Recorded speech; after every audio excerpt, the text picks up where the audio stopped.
చక్కగా దేవుని లగపడడానికి ఇష్టపడడం అది ఆశీర్వాదం. జాగ్రత్తగా వాక్య భాగంలోనికి వెళ్దాం. చూడండి పిల్లరా, యెషయా పుస్తకం 6వ అధ్యాయం 2వ వచన భాగాన్ని చదువుదాం. ఆయనకు పైగా శరాపులు నిలిచి ఉన్నారు, ఒక్కొక్కరికి 6 రెక్కలున్నాయి. ప్రతివాడు 2 రెక్కలతో తన ముఖాన్ని, 2 కాళ్ళను కప్పుకొనుచు 2 ఎగురుతా ఉండెను. ఒక శ్రేష్టమైన అనుభవాన్ని మనం ధ్యానం చేస్తూ ఉన్నాం. ఈ దేవదూతల గురించిన వివరణ చాలా స్పష్టంగా పరిశుద్ధ గ్రంథంలో రాయబడింది. అయితే ఆశ్చర్యం, యెషయా గ్రంథం 6వ అధ్యాయంలో చెప్పబడిన ఆ సందర్భంలో సింహాసనం పైగా ఎగురుతున్న ఆ దూతలకి 6 రెక్కలు ఉన్నాయని, ఆ 6 రెక్కలు కలిగిన ఈ దూతలు 2 రెక్కలతో మొఖాన్ని కప్పుకుంటున్నాయని, 2 రెక్కలతో కాలు కప్పుకున్నాయని, 2 రెక్కలతో సింహాసనం పైగా ఎగురుతా ఆ సింహాసనం చుట్టూ సంచరిస్తూ ఉన్నాయని ప్రవక్త అయిన యెషయా గారు చక్కని దర్శనాన్ని వివరిస్తూ ఉన్నారు. 2 రెక్కలతో మొఖాన్ని ఎందుకు కప్పుకున్నాయంటే మేము కనబడకూడదు, ఆయన కనబడాలి. 2 రెక్కలతో కాళ్ళు ఎందుకు కప్పుకున్నాయంటే నా ఇష్టం కాదు, దేవుని ఇష్టం జరగాలి. అంతా నా ఇష్టం అన్న వాళ్ళు దేవుని రాజ్య వారసులు కాలేరు. ఎందుకంటే మత్తయి సువార్త 7వ అధ్యాయం 21వ వచనం ప్రకారంగా తండ్రి చిత్త ప్రకారం చేయవాడే నిత్యరాజ్యానికి వారసుడని. నా ఇష్టం, నా కాళ్ళు, నా కళ్ళు, నా నోరు, నేను ఎట్టగా ఉంటా, నేను ఎలాగ మాట్లాడతా అన్న విధానం ఉన్న వాళ్ళు పరలోకానికి హక్కుదారులు కాలేరు. మన ఇష్టాలు చావాలి, మన ఆలోచనలు చావాలి. మన ఇష్టం ఏదైనప్పటికీ దాన్ని చంపి దేవుని ఇష్టాన్ని నెరవేర్చడానికి ఇష్టపడినప్పుడే మనం దేవుని రాజ్య వారసులుగా మార్చబడతాం, పిలబడగలుగుతాం. అది దేవుని పిల్లలకు ఉండే లక్షణం అని బైబిల్ చాలా స్పష్టంగా చెబుతుంది. పరలోకంలో ఉండే పాట ఆయన పరిశుద్ధుడు పరిశుద్ధుడు పరిశుద్ధుడు అని పాట వినబడుద్ది. నరకంలో వినబడే పాట ఏంటి తెలుసా? అంతా నా ఇష్టం, అంతా నా ఇష్టం, నా ఇష్ట ప్రకారం చేసి ఇలా తెచ్చుకున్నా, నా ఇష్ట ప్రకారం చేసి ఇలా చేసుకున్నా, అంతా నా ఇష్టం అని అక్కడ నరకంలో ఏడవబడి ఆ ఆరని అగ్నిలో కాలుతా పళ్ళు పటపట కురుగుతా పాడే పాటిది. కనుక మనం అటువంటి స్థలాలకి వెళ్ళకూడదు అంది దేవుని ఉద్దేశం. కనుక ఆయన చక్కని ఆలోచన మార్గాన్ని మనకిచ్చి మనల్ని ఆయన రాజ్య వ్యాప్తి కొరకు సిద్ధపరచడానికి ఆయన సంఘాన్ని, సేవకుని సిద్ధపరిచి ప్రతి ప్రాంతంలో ఒక సేవకుని పంపి ప్రతి ప్రాంతంలో ఒక సంఘాన్ని నిలిపి ప్రతి ప్రాంతానికి సువార్తను అందిస్తూ దేవుడు తన ప్రణాళిక మేరకు ప్రజలను ఆయన రాజ్యంలో సమకూర్చుకోవాలన్నదే ఆయన ఉన్నత ఉద్దేశం. ఆమెన్, హల్లెలూయా. జాగ్రత్తనండి, చివరిగా 3 రెక్కలతో ఎగురుతా ఉన్నాయి. ఇది చాలా విలువైన అనుభవం. ఒక రోజున మనం కూడా ఎగిరి వెళ్ళిపోతాం, మాయమైపోతాం. ఈ లోకం శాశ్వతం కాదు, ఈ లోకం శాశ్వతం కాదు. అందుకనే బైబిల్ ఒక మాట ఉంది, మరణం అందరికీ సంభవిస్తుంది కనుక విందు జరిగే ఇంటికి కాదు ప్రలాపించే వారింటికి వెళ్ళండి అని బైబిల్ చెప్తుంది. ప్రసంగి 7వ అధ్యాయంలో. కారణం ఏంటి తెలుసా? ఆడికి వెళ్ళినప్పుడు ఎంతటి బలాఢ్యుడైనా, ఎంతటి గొప్పలు పోయేవాడైనా ఆ శవపేటికను చూసినప్పుడు అర్థమవుతుంది, నేను కూడా ఒకరోజు ఇలా వెళ్ళాల్సిందే కదా అని. కనుక దేవుడు అన్నాడు, మీరు ఈ లోకంలో స్థిరంగా ఉండరు, ఇది స్థిరం కాదు. మీరు ఒక రోజున నాతో పాటు ఎగిరి వెళ్ళిపోతారు. ఎక్కడికంటే నిత్య రాజ్యానికి. ఆమెన్, హల్లెలూయా. ఎగిరి వెళ్ళిపోయే అనుభవం. ఎందుకు యేసు ప్రభు నమ్ముకున్నావు? ఎందుకు దేవుడి దగ్గరికి వస్తున్నావు? ఎందుకు దేవుడు నమ్ముకున్నావు? అవసరాలు తీరుతాయనా? రోగాలు పోతాయనా? ఇబ్బందులు పోతాయనా? నమ్ముకుంటే బాగుంటుందనా? అది ప్రారంభ దశ, అది ప్రారంభ దశ. కానీ ఒకటి, ఎందుకు దేవుడు ఏదో కోణని దర్శిస్తాడు, ఏదో ఒక రీతిలో దేవుడు నీకు సువార్తనిపిస్తాడంటే నువ్వు ఒకరోజు తెలుసుకోవాలి, ఈ లోకంలో ఉన్న అవసరాల కొరకు, ఆశల కొరకు నా జీవితాన్ని అడియాశగా మార్చుకోకూడదు. నేను దేవుని కొరకు ఆశ కలిగి బ్రతకాలి.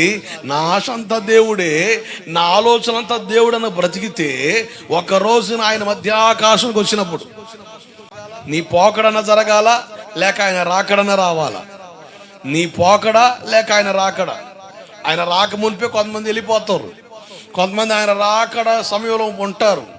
నువ్వు ఒకవేళ నీ పోకడ జరిగిందనుకో, సమాధిలో ఉంటావు. ప్రభువుని నమ్ముకొని ఉంటే సమాధులు తెరబడతాయట. ఆ సమాధుల్లో ప్రభు నమ్ముకున్న వాళ్ళు ఎగిరి వెళ్ళిపోతారట. సజీవులుగా ఉన్న మనం తర్వాత, ఈ సజీవులుగా ఉన్న మనం రెప్పపాటున మహిమ దేహాలు దాల్చి రివ్వున ఆకాశం మీదకి, అంటే యేసునాథుడి చెంతకి వెళ్ళిపోతాం. దేవుడికి స్తోత్రం కలుగునగాక. దాని కొరకే ప్రభుని నమ్ముకుంది.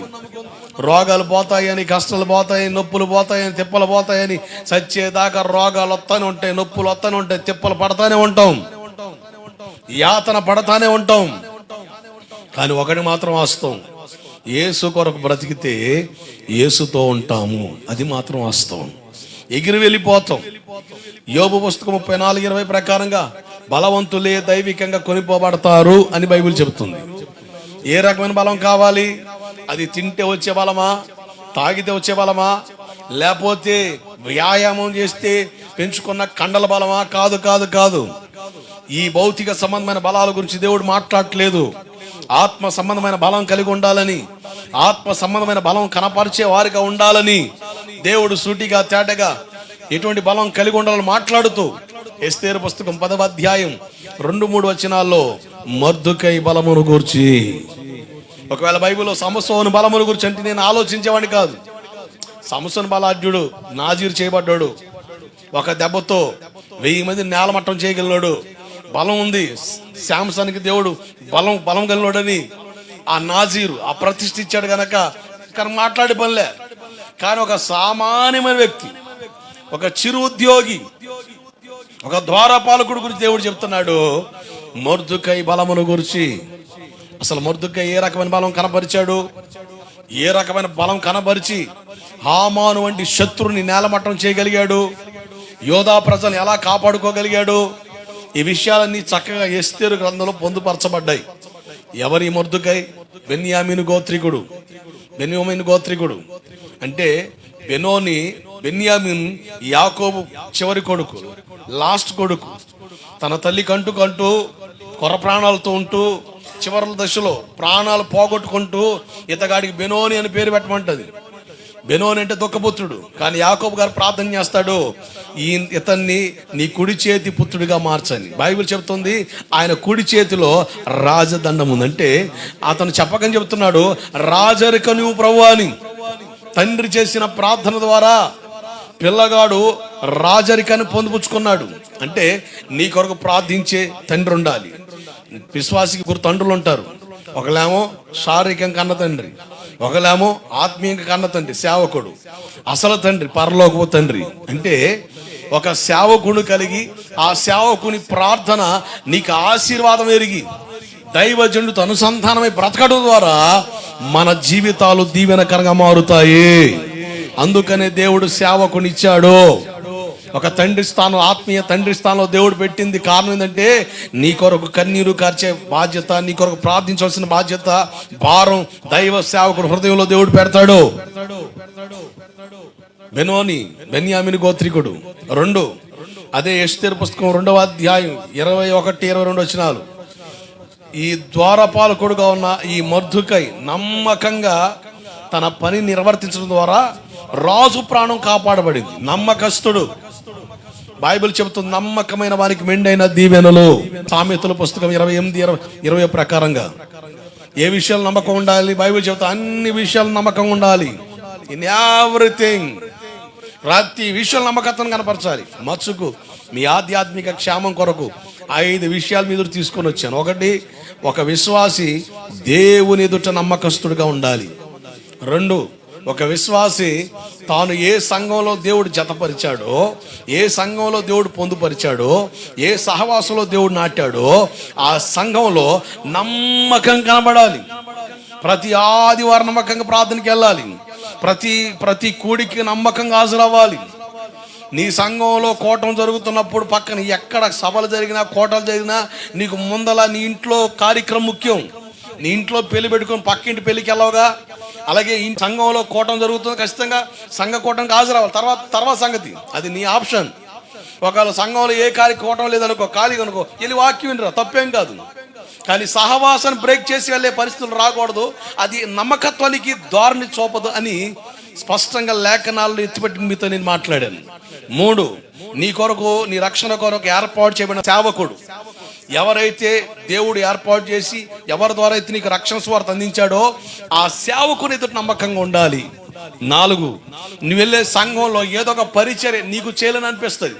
లేకపోతే చర్చి ఓడవాలనో, లేకపోతే ఏదో ఒక పరిచయం, అది చిన్నదా పెద్దదా కొద్దిదా, అందరు కనబడేదా, గొప్పగా చెప్పుకునేదా, అది మ్యాటర్ కాదు. అది ఏ పరిచర్య అయినా నువ్వు చేయాలనుకున్నావా నమ్మకంగా చేయి.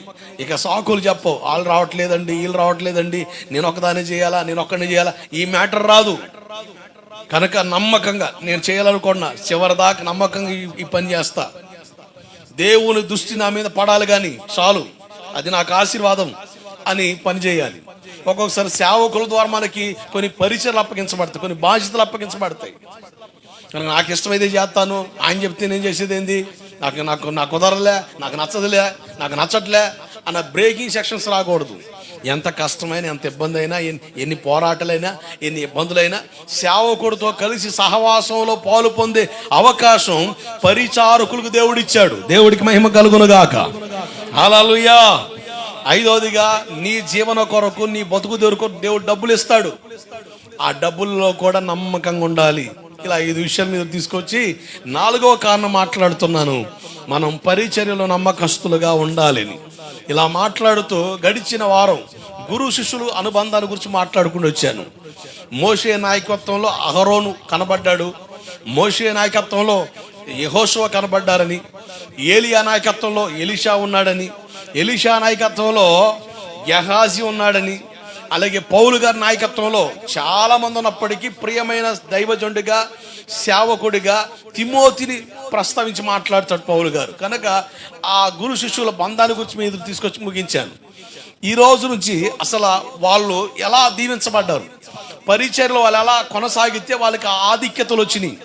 గడిచిన వారం చెప్పా, అహరోను మోషేని నమ్మకంగా వెంబడించాడు. దాని ద్వారా ప్రధాన యాజకత్వాన్ని దేవుడు అహరోను వంశానికి అప్పగించాడు. ఆమేన్, హల్లెలూయా. ప్రత్యక్ష గుడార నిర్మాణం చేయడానికి నిలబడి వ్యక్తి మోషే. ఆ ప్రత్యక్ష గుడారం బయట నుంచి చూస్తే చాలా అందంగా ఉంది. లోపలికి వెళ్ళి చూద్దామని అడుగు పెడుతుంటే మోషేతో దేవుడు అంటే, నువ్వు కాదు, మరి ఎవరయ్యా, మీ అన్నని పిలువు, వాళ్ళ కొడుకును పిలువు. మొత్తం పిలిచేప్పుడు చెప్తాడు, ఇదిగో వాళ్ళే నా ప్రత్యక్ష గుడారంలో అతి పరిశుద్ధ స్థలంలో నిలిచి యాజకత్వం చేసేవాళ్ళు. నువ్వు ఎంత గొప్ప నాయకుడు అయినా బయటకు నిలబడాల్సింది అన్నాడు. అంటే అహరోను నమ్మకత్వాన్ని దేవుడు చూశాడు. నువ్వు నమ్మకంగా ప్రతి ఆదివారం, సంవత్సరం 365 రోజులు ప్రతి ఆదివారం నమ్మకంగా దేవుని మందిరం రావాలి. క్రైస్తవుల్లో చాలా మంది ఆదివారం డుమ్మా కొట్టడం బాగా అలవాటు అయింది. అది ఏదైనా ప్రార్థన తర్వాతేనండి. ఆ రీతికి మనం కట్టబడాలి. ఆ రీతికి మనం కట్టబడితే మన నమ్మకత్వం దేవుడు చూస్తే మన పిల్లల్ని దేవుడు దీవిస్తాడు. ఒక తల్లి ప్రభువుని నమ్ముకుంది, వాళ్ళ అబ్బాయి నక్సలిజంలో ఉన్నాడు, తీవ్రవాద చర్యల్లో కొనసాగుతున్నాడు, నక్సలైట్. దేవుడు లేడు, దెయ్యం లేదు, గొప్పోడు కొట్టి లేనోడు పెట్టాలి, ఇది వాళ్ళ నినాదం. కమ్యూనిజం, నక్సలిజం, ఈ భావాజాలు తినిపబడ్డాడు. ఇంట్లో ఉన్నాడు సక్రంగా, అడవుల్లో ఉంటాడు, ఎక్కడెక్కడ దాక్కుని ఉంటాడు. ఈ తల్లి ప్రభుని నమ్ముకున్న ఈమె వాళ్ళ అబ్బాయి కోసం భయంకరంగా ఏడ్చి ప్రార్థన చేసింది, కన్నీరు కార్చింది. చదువుకున్నాడే, ఓ మంచి ఉద్యోగి, కానీ అవన్నీ మానుకొని కమ్యూనిజం భావాజాలు తినిపబడి ఒక నక్సలిజంతో అసలు ఆ ఊరికి రావట్లే, ఇంటికి రావట్లే, ఆ ప్రాంతాలకు రావట్లే, బయట తిరుగుతున్నాడు. ఈ తల్లి కన్నీరు కార్చి ప్రార్థన చేస్తే ఆ వ్యక్తిని ప్రభు దర్శించాడు, రక్షించబడ్డాడు, సేవకుడిగా తీర్చిదిద్దబడ్డాడు. ఆశ్చర్యం. వీళ్ళ అబ్బాయి రక్షించబడినప్పుడు వీళ్ళ అబ్బాయికి 2 అబ్బాయిలు, 1 అమ్మాయి. ఇక ఇతను మారాడు కదా, భార్య కూడా మారింది. ఇక ఈ భార్య భర్తలు మారితే పిల్లలు ఏముంది, వీళ్ళు ఎటుపోతే అటు పోతారు. ఇక ఎప్పుడైతే ఆ ముసలమ్మ ఒకటే ప్రార్థనకు వచ్చింది, ఆ ప్రార్థన దేవుడు తన కొడుకును మార్చాడు. కొడుకు మారడం ద్వారా కోడలు మారింది, కొడుకు మారడం ద్వారా వాళ్ళ పిల్లలు, 3 పిల్లలు కూడా చక్కగా ఇక నేను నా ఇంటి వారు యెహోవానే సేవిస్తాం అన్న టైటిల్ పడిపోయింది ఆ ఇంటికి. ఇక ఆదివారం పూటే చుట్టాలు రావడం మొదలు పెట్టేవాళ్ళు. వాళ్ళు టౌన్లో ఉంటారు. ఇక వాళ్ళకి తెలిసిన వాళ్ళందరూ కూడా ఉద్యోగస్తులే. ఏదైనా పలకరించాలంటే ఆదివారమే, ఏదైనా ఫంక్షన్ అయినా ఆదివారమే. ఈ ముసలమ్మ వాళ్ళ ఇంటికి వచ్చే వాళ్ళతో అనేది, ఇదిగో మీరు ఆదివారం వస్తే మేము రావద్దను, రండి, మీకు ఇష్టమైతే మాతో పాటు ప్రార్థన రండి, మీకు ఇష్టం లేదనుకో మీకు కావలసినవన్నీ కూడా మేము సిద్ధపరిచి ఇంట్లో పెడతాం, చక్కగా తిని ఇంట్లో ఉండండి. ఒకవేళ మేము ప్రార్థనకి వెళ్ళేటప్పుడు ఫోన్ చేసి, ఆంటీ గారు మేము అమ్మాయి ఇద్దరు వస్తున్నాం మిమ్మల్ని చూడడానికి అని చెప్తే, ఇదిగో పలానా చోట తాళాలు పెట్టేస్తాం, మా ప్రార్థన 1 గంట 2 గంటలకు అయిపోద్ది కనుక మేము పలానా చోట తాళం పెడతాం, అది తీసుకొని ఇంట్లోకి వెళ్ళి మంచినీళ్ళు తాగి అన్నం ఆకలి అయితే అన్నం తిని కాస్త రెస్ట్ తీసుకోండి, మేము మధ్యాహ్నానికి వచ్చేస్తాం, అంతేగాని మీరు వచ్చారని మేము ఆగం అన్నది ఆమె నినాదం. అట్లాగే వాళ్ళ అబ్బాయి కూడా నిష్టగా భక్తిలో కొనసాగారు. ఆశ్చర్యం ఏంటి తెలుసా, అలా ఉండడం ద్వారా ఆ ముసలం అట్టగే ఉంది, వాళ్ళ అబ్బాయి కూడా అట్ట నిష్టగా భక్తులు నిలబడ్డాడు. చాలా మంది అబ్బో ఇలా ఆదివారం అసలు ఉండర్రా, చర్చికి వెళ్ళిపోతారు అని అంతవరకు చుట్టాలు వచ్చే వాళ్ళు కూడా బ్రేక్. ఒకళ్ళ ఆదివారం ఫంక్షన్ అయితే వాళ్ళు రారా, సరే ఒక మాట చెబుతా వచ్చే లేకపోతే లేదని, ఏదైనా తర్వాతే ఫంక్షన్ అయినా ఏదైనా కానీ 10 మందికి ఏమో ఆదివారం ఏమో హాలిడే కదా అందరికీ, దాన్ని జాలిడీగా ఇస్తారు. కొంతమంది ఏమో షికార్లకు పోతుంటారు, కొంతమంది ఏమో ఫంక్షన్లు పోతుంటారు, కొంతమంది ఏమో ఇక ఓరకనే రోడ్ల మీద తిరుగుతుంటారు. ఇక ఆదివారం కదా, ఆదివారం దేవుడు మనకిచ్చింది.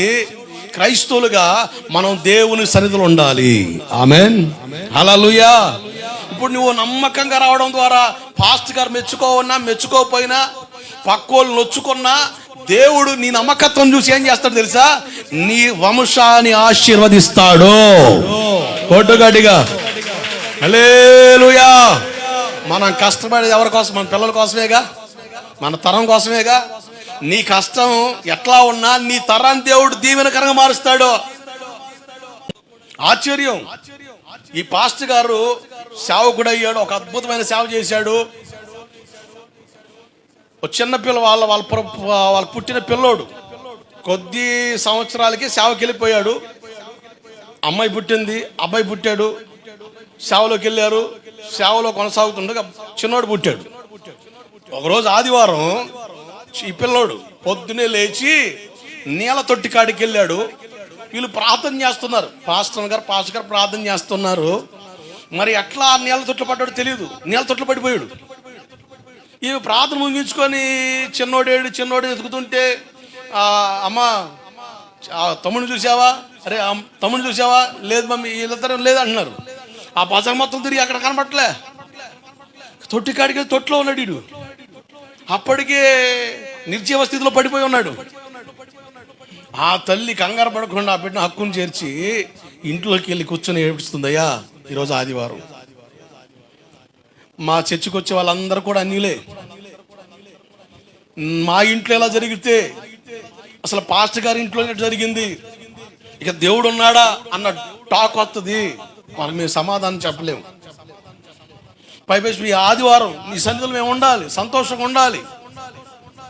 నువ్వు నన్ను సంతోషపరిచే దేవుడు అని ఆ తల్లి కౌగిట్లో పెట్టి హత్తుకొని ప్రార్థన చేస్తుంటే 1 గంటకి ఈ పిల్లోడు కదిలాడు. దేవుడికి స్తోత్రం కలుగునుగాక.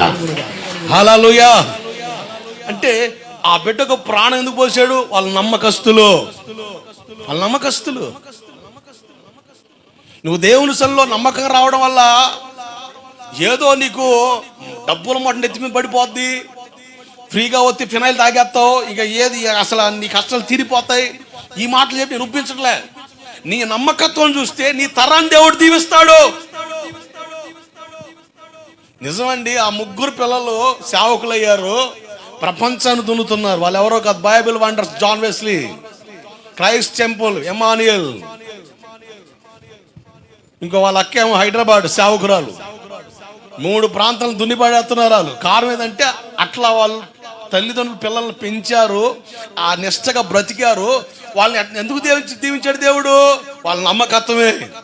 నేను గమనించింది ఒకటే, భక్తిలోనైనా విశ్వాసంలోనైనా సేవలోనైనా దేవుడు మనల్ని దీవించాలంటే మన బిత్తర మాటలని దేవుడు మనల్ని ఆశీర్వదించడు. మన నమ్మకత్వాన్ని దేవుడు చూసి ఆశీర్వదిస్తాడు. నీ నమ్మకత్వాన్ని దేవుడు నాంది పలికాడా, నీ ఆశీర్వాదాన్ని ఎవ్వడు ఆపలేడంతే. దేవుడికి స్తోత్రం కలుగునుగాక. హల్లెలూయా. మీరు జాగ్రత్తగా ఉన్నట్లుగా ఈ అహరోను గురించి కొన్ని వివరాలు మీద తీసుకొని వస్తాను. నమ్మకంగా మన దేవుని సన్నిధిలో కనబడాలి. నమ్మకంగా దేవుడు మన కొరకు ఏర్పాటు చేసిన ఏర్పాటు మనం ఉండడం, అది ఎంత ఆశీర్వాదమో. అహరోను జీవితమే మనకి చాలా మాదిరికరం. ఈ అహరోను గురించి మీరు కొన్ని వివరాలు తెలుసుకుంటే బాగుంటుంది అనుకుంటున్నాను. బైబిల్ నుంచి కొన్ని విషయాలు చదివిస్తాను. ఎందుకంటే కొన్ని విషయాలు చదివితేనే బైబిల్ ఉన్న సంగతి మీకు అర్థమవుతాయి. మీరు ఎలా బైబిల్ చదవరో ఇంటికి వెళ్ళి ఒకవేళ నేను రెఫరెన్స్ కోట్ చేసినా అయోమయం, గందరగోళం. తర్వాత ఆదివారం వచ్చి ఇక అదే ఫేస్, అదే సిట్టింగ్, అదే సెట్టింగ్. మొన్న ఆదివారం వాక్యం చెప్పాడు అయ్యగారు, నేను ఈ వారం అంతా చూశాను అన్న దాఖలాలు అర్రకొర కనబడతాయి. ఆల్మోస్ట్ అందరూ కూడా అయోమయమే. అయితే కొన్ని విషయాలు బైబిల్లో చదివిస్తాను. చూడండి, మొదటి దినవృత్తాంత పుస్తకం 6వ అధ్యాయం 3వ వచనం. ఈ అహరోను తండ్రి ఎవరో ఒక చిన్న మాట అక్కడ రాయబడింది. మొదటి దినవృత్తాంత పుస్తకం 6వ అధ్యాయం 3వ వచనం. అమ్రాము కుమారులు అహరోను, మోషే. ఇంకా ఉంది, కుమార్తె మిరియాము. ఈ మోషే అహరోనులు, అహరోను పెద్దోడు. మోషే కంటే మునుపు మిరియాం పుట్టింది. వీళ్ళ తండ్రి పేరు అమరాము. వీరు లేవి గోత్రికులు అని బైబిల్ చెప్తుంది. లేవి గోత్రికులు వీళ్ళు. అహరోను పుట్టినప్పుడు బాగానే ఉంది అక్కడ పరిస్థితులు. మిరియాం పుట్టినప్పుడు పరిస్థితులు బాగానే ఉన్నాయి. మోషే పుట్టే ఆ సమయాల్లో రాజుగారు, ఇక ఆ కాలంలో ఫరో, అరే వీళ్ళు పిల్లలు కానీ వీళ్ళ వంశాలు వీళ్ళు అభివృద్ధి చెందుతున్నారా, వీళ్ళు అభివృద్ధి చెందకూడదని సక్రంగా వాళ్ళని కాపురాలు చేయించేవాడు కాదు. అంటే వాళ్ళు ఒక చోట నిలకడ ఉంచేవాళ్ళు కాదు.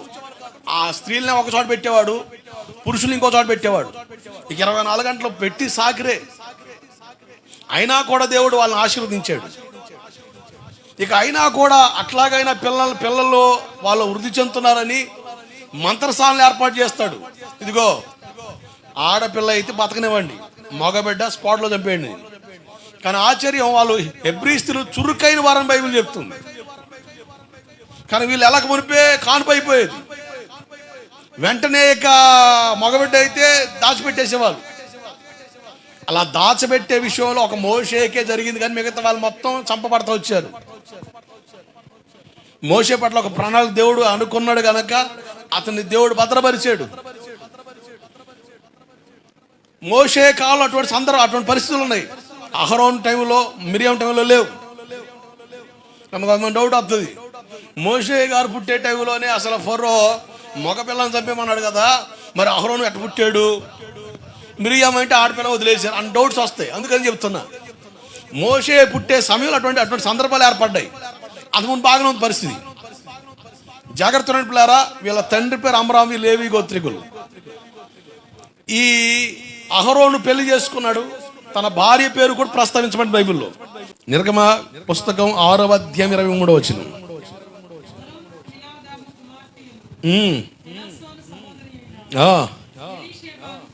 ఎలీషేబాను వివాహం చేసుకుని, వీళ్ళ భార్య పేరు ఎలీషేబా తన భార్య పేరు. అంటే అహరోను గారికి పెళ్ళయింది, పిల్లలు కూడా ఉన్నారు, మగ పిల్లలు.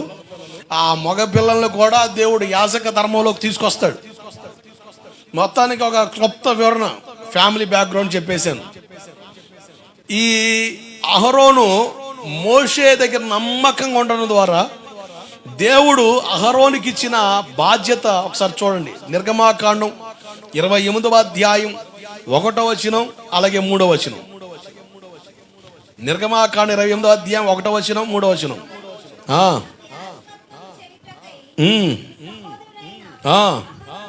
అహరోను అతని కుమారులను అనగా నాదాబును, అబీహును, ఎలియాజరును, ఈతామారును ఇశ్రాయేలులో నుండి నీ వద్దకు పిలిపింపుము. 3వ వచనం. అహరోను నాకు యాజకుడగునట్లు నీవు అతన్ని ప్రతిష్ఠించుదువు. అతని వస్త్రములను కుట్టుటకై నేను జ్ఞానాత్తో నిండిన వివేక హృదయులందరికీ ఆజ్ఞయిమ్ము. దేవుడికి స్తోత్రం కలుగునగాక. యాజక ధర్మాన్ని అహరోనికి దేవుడు అప్పగించాడు. ప్రత్యక్ష గుడారం నిర్మాణం అయిన తర్వాత ప్రత్యక్ష గుడారంలో జరగవలసిన యాజక క్రమం, యాజక ధర్మాన్ని దేవుడు ప్రధాన యాజకత్వాన్ని అహరోనుకి ఇచ్చాడు, అహరోను పిల్లలకి ఇచ్చాడు. జాగ్రత్త మనసు పెట్టండి పిల్లరా, దేవుడు యాజకత్వపు ధర్మానికి దేవుడు అహరోను పిలుస్తున్నాడు. ఈ అహరోనుతో పాటు పని చేయడానికి నేను మీకు చెప్పాను, పరిచర్య 2 భాగాలుగా ఉందని. బలిపీఠం మీద జరిగే పరిచర్య ఉంది, బలిపీఠం కింద జరిగే పరిచర్య ఉంది. బలిపీఠం మీద జరిగే పరిచర్య అభిషేకించబడిన వారితో, ప్రతిష్ఠితులతో దేవుడు జరిగిస్తున్నాడు. వాక్యం చెప్పించడం, ప్రార్థన చేయడం, బళ్ళు ఇవ్వడం, బాప్తిజాలు ఇవ్వడం, ఇటువంటి బలిపీఠం మీద జరిగే ఈ కార్యక్రమాల్ని దేవుడు యాజక ధర్మంలో ఒక భాగంగా దేవుడు జరిగిస్తున్నాడు. 2 బలిపీఠం కింద జరిగే పరిచర్య. ఈ బలిపీఠం కింద జరిగే పరిచర్యకి ఎవరిని ఏర్పాటు చేసుకున్నాడు అంటే మీకు అర్థం అవడానికి, ప్రత్యక్ష గుడారంలో యాజక ధర్మాన్ని చేయడానికి ఎవరిని ఏర్పాటు చేశాడు? ప్రత్యక్ష గుడారంలో యాజక ధర్మం చేస్తున్న ఈ యాజకులకు ఉన్న అహరోనుకి ఎవరిని దేవుడు పరిచారకులకు ఉంచాడు? ఇప్పుడు అక్కడ దహన బలి అర్పించాలి. దహన బలి అర్పించాలంటే కట్టెలు కావాలి. అలాగే చక్కగా మచ్చ, ముడత, డాగు లేని చక్కని పొట్టెల్ని సిద్ధపరచుకోవాలి. అక్కడ ఆ దహన బలి అర్పించినప్పుడు, బలిపీఠం మీద పశువు వధించబడినప్పుడు ఒక పాత్రలో రక్తం పట్టుకోవాలి. తర్వాత దాంట్లో ఉన్న ప్రాముఖ్యమైన కొన్ని భాగాలు తీసి దాన్ని కాల్చాలి, బలిపీఠం మీద కాల్చాలి. కాల్చినప్పుడు ఆ బూడిదను తీసుకోవాలి. ఇట్లా కొన్ని పాత్రలు వాడుతాడు యాజకుడు. ఈ యాజకుడే ఆ పాత్రలు వాడి, ఆ యాజకుడే పాత్రలు కడిగే కాడ ఉండడం. ఆ పాత్రలు కడిగే విషయంలో కానీ, ఈ ప్రత్యక్ష గుడారంలో ఉన్న ఈ సామాగ్రి, ఈ దీపవృక్షం కానీ ఇట్లా కొన్ని వస్తు సామాగ్రులు ఉన్నాయి, వాటిని శుభ్రం చేసి జాగ్రత్తగా పక్కన పెట్టే బాధ్యత ఎవరికి అప్పగించాడు? యాజక ధర్మాన్ని ఎవరి ద్వారా జరిగించాడు? ఈ వివరాలు మీకు సంఖ్యాకాండం 3వ అధ్యాయం 5 నుంచి 10 వచనాలు. సంఖ్యాకాండం 3వ అధ్యాయం 5 నుంచి 10 వచనాలు. జాగ్రత్త చూడాలి అందరూ. మోషేకు ఇలాగూ సెలవిచ్చారు, లేవి గోత్రికులను తీసుకొని వారు అతనికి, ఎవరికి? అహరోనుకి పరిచారకులుగా ఉండునట్లు. ఫస్ట్ టైం పరిచర్య ధర్మాని కోసం దేవుడు మాట్లాడుతున్నాడు. ప్రత్యక్ష గుడారంలో కూడా పరిచారకులు దేవుడు ఏర్పాటు చేశాడు. వారు ఏ గోత్రం వాళ్ళో కూడా అక్కడ ప్రస్తావించబడింది. చదవాలి. నిలబెట్టుము, మందిరపు సేవ చేయాలి, తాము కాపాడవలసిన దానిని కాపాడాలి, మందిరపు సేవ చేయడకు ఉపకారములన్నిటిని వారే కాపాడాలి. కాగా నీవు లేవీయులను అహరోనుకును అతని కుమారులకు అప్పగింపవలెను. నువ్వు అహరోనును అతని కుమారులను నియమించాలి. వారు తమ యాజక ధర్మం అనుసరించి నడుచుకొందురు.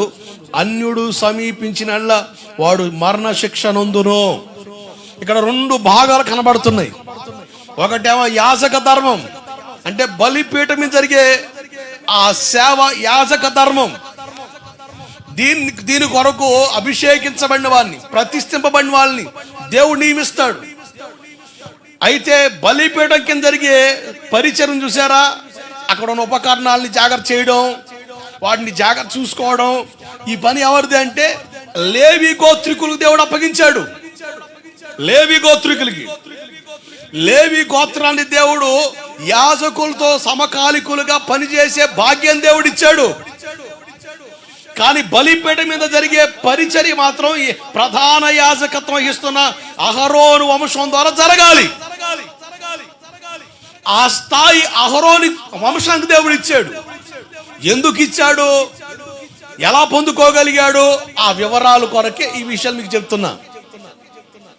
జాగ్రత్త మనసు పెట్టండి. అది ఈ కొన్ని విషయాలు మీకు చదివిస్తాను, జాగ్రత్త వినండి. సంఖ్యాకాండం 8వ అధ్యాయం 22వ వచన భాగం చదవండి. సంఖ్యాకాండం 8:22.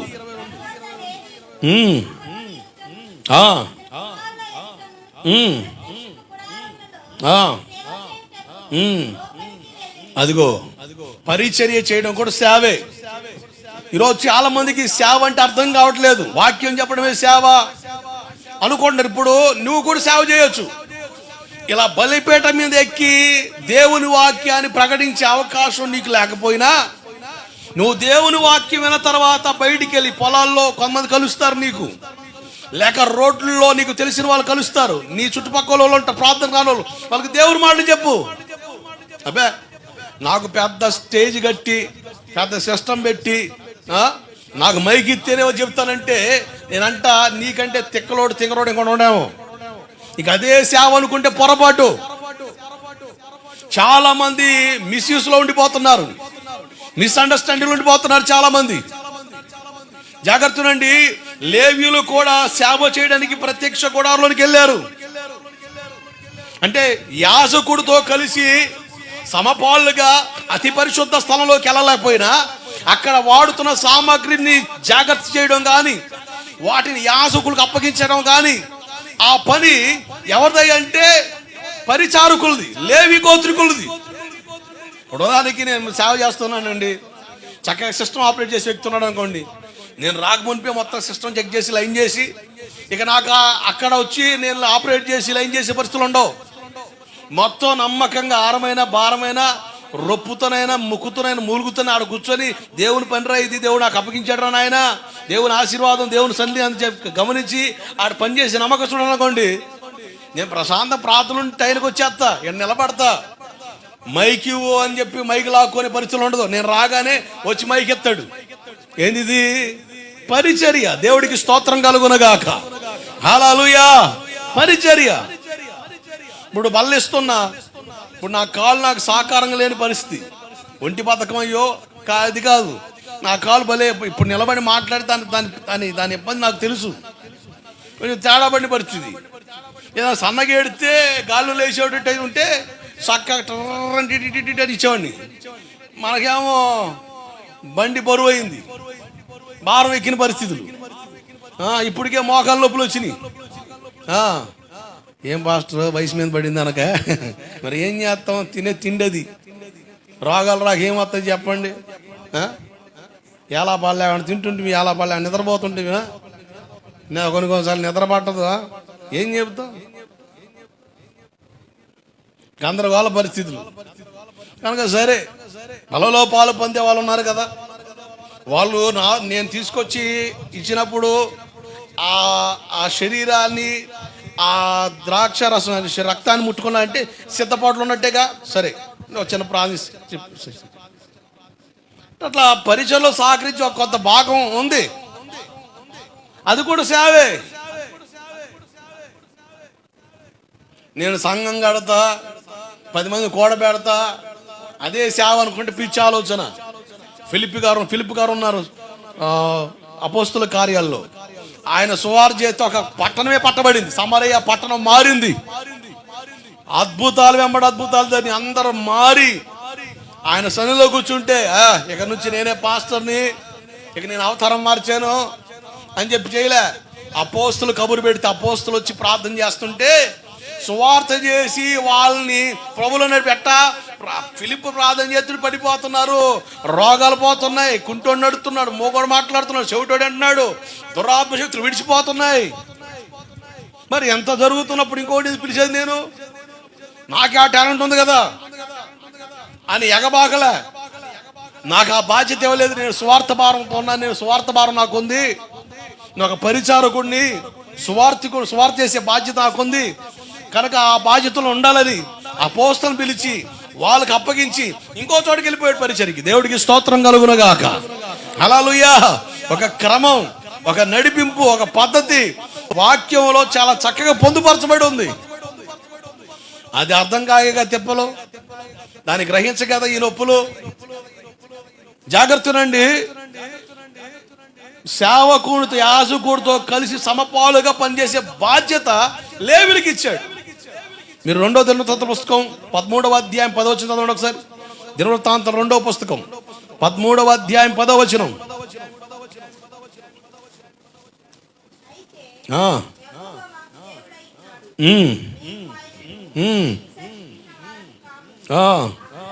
అహరోను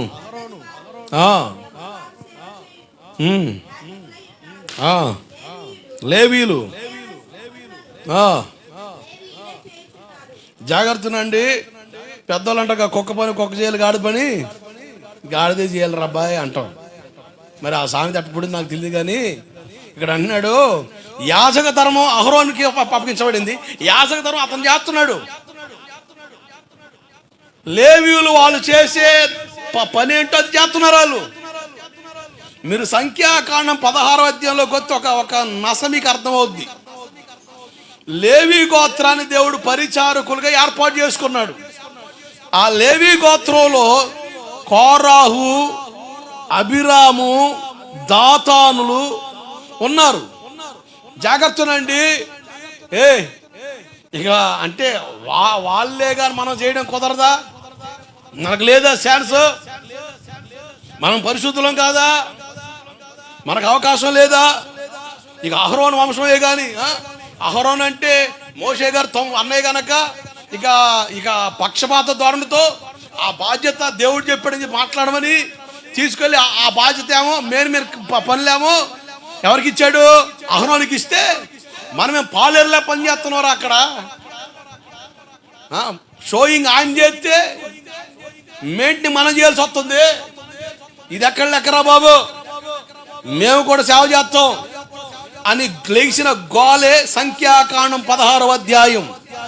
బాబు మా అంతటి మేము ఇది ఏర్పాటులోకి రాలేదురా నాయన, దేవుని ఏర్పాటు ఇది మీకు అర్థం కావట్లేదుగా. ఓకే, దేవుడే దీనికి పరిష్కారం చేస్తాడు. రేపొద్దున అందరు డ్యూటీలు తీసుకుని రండి అని చెప్పి మోషే గారు అంటాడు. మీరు చదవండి 10వ వచనం సంఖ్యాకాండం 16వ అధ్యాయంలో 8వ వచనం భాగం కూడా చదవండి.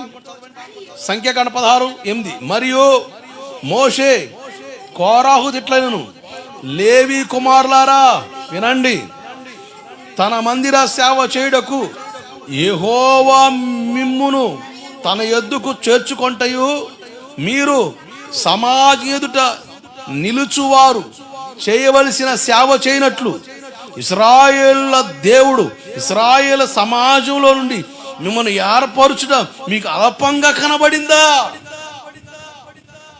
అరే మంది ఆ ప్రత్యక్ష గుడారంలో ఆ ఉపకరణాలు శుభ్రం చేయడం, సిద్ధపరచడం, ప్రధాన యాజకుడు ఎందడం, అసలు హడావుడి జరిగిపోద్ది.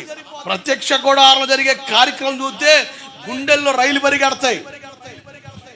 పాపం చేసినోడేమో గుడారం బయట ఉంటాడు, వాడు కనీసం ఆవరణలో కూడా రాడు, బయటే ఉంటాడు. ప్రధాన యాజకుడు పిలుస్తాడయ్యా, నేను పలానా పొరపాటు చేశా కానీ నా పొరపాటుకు తగినట్టు ఇదిగో ఈ పొట్టెలు తెచ్చా కనుక త్వరగా కార్యక్రమం చేయి అని వాడు ఆడుండి కన్నాగా మాట చెబుతాడు. నిదానం చేత పాస్ గారు త్వరగా కానీ ఊరికి పోవాలా ఏంది నిదానం చేతను అని వాడు స్టంటింగు. త్వరగా కానీ పాపరిహార బలి ఎంతసేపు చేస్తావు ఏంది కానీ కానీ అని వాడుకోవాలా. కనుక నిదానం చేస్తే కుదరదు. ఇక నిదానం చేద్దామంటే వాడు ఊరికెత్తాడు. వాడు బయట ఉండి కానీ నాకు ఎంతసేపు చేస్తావు, అబ్బా ఈ యాజకుడు కుదరలేదు మనకి, ఏందో నిదానం చేస్తున్నాడు, ముసలోడు అయినాడు కొన్నాడా అని వాడు పెళ్ళప్పుడు మాట్లాడుతున్నాడు. వాడు పొరపాటు చేశాడు. వాడి పొరపాటుకి ప్రాయచిత్తార్థంగా సేవకుడు తిప్పలు పడుతూ ఉంటే త్వరగానే ఎంకరేజ్ చేస్తాయింది అని నెట్టే మాటలు, గుసగుసలు, సొనుగుళ్ళు, గొనుగుళ్ళు, గందరగోళాలు, ఇక ఆడావిడికి అన్నీ కూడా చకచకచకానే. ఇక ప్రధాన యాజకుడు బలిపీఠం దగ్గరికి వస్తాడు, బలి అర్పిస్తాడు, మళ్ళీ వెంటనే గంగల దగ్గరికి వస్తాడు, చేతులు కడుక్కోవాలి, ఎవరు పోయాలి నీళ్ళు, పరిచారకుడు పోతాడు, వెంటనే పాత్రలో ఆ రక్తం తీసుకుంటాడు, ప్రోక్షించుకొని పోతాడు, మళ్ళా హడావుడికి వస్తాడు, మళ్ళీ బూడి తీసుకుంటాడు, చిలకరించుకుని పోతాడు. ఇవన్నీ చేసుకుంటూ రావాలా, ఇవన్నీ చేసుకుంటూ రావాలా. ఇంత కార్యక్రమం ఇంత తతంగా ఉంది అక్కడ. నిదానం చేస్తే కుదిరే పనులు కాదు. కనుక ఒక యాజకుడే ఇవన్నీ చేసుకోవడం కష్టం.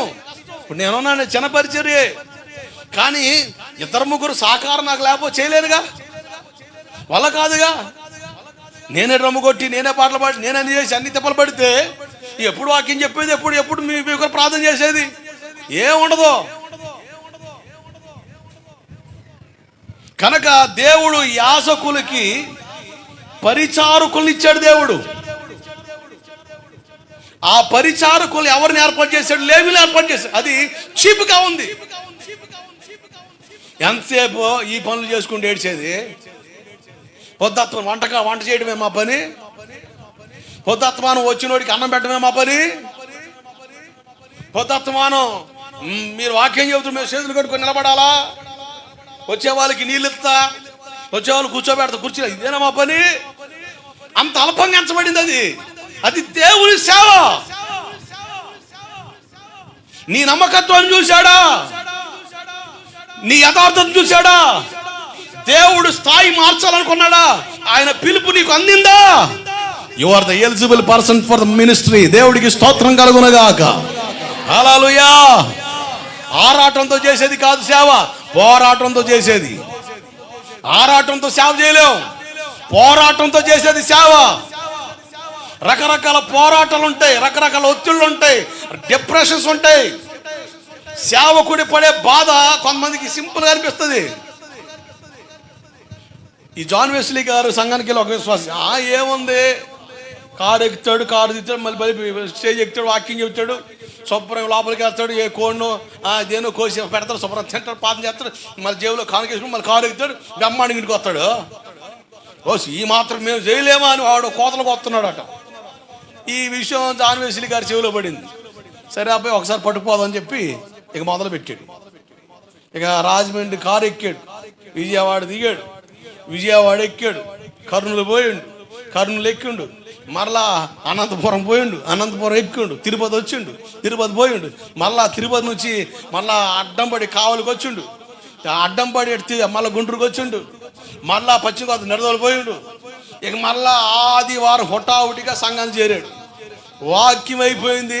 మళ్ళా సాయంత్రం ఇంకో కోటం, ఆ బ్రదర్ని పిలవండి అంటే, అన్న సాలిపోయాను, నువ్వు వెళ్ళు, నా వల్ల కాదులే అన్నాడు. మరి సేవ సింపుల్ అంటే కదరా, ఊరకని తిరగడం అంటేగా, ఊరకని తిరగడంగా 2 మాటలు చెప్తే అయిపోద్దిగా. క్యాలెండర్ చూసి చెప్పి మాట్లాడి, ఇదిగో ఈ ఆహారం కోసం చెప్పడానికి ఈ వారం అంతా తల బీక్కొని ఎక్కడెక్కడెక్కడ ఒక లైన్లో పెట్టా.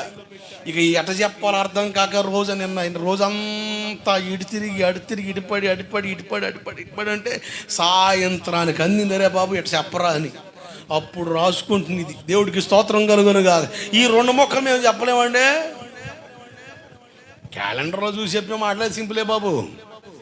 కానీ దేవుని ఆలోచన సంఘానికి అవ్వాలి అన్న భారం బాధిస్తున్న సేవకుడికి పడే బాధ వేరు. కష్టపడి వంట వండుతారా మన సింపుల్ ఆ ఉన్నోడు తెలుస్తుంది ఆ నొప్పి. మేము సింపుల్ ఆ మాటతో తెలిసేస్తాం, అంతే కదా.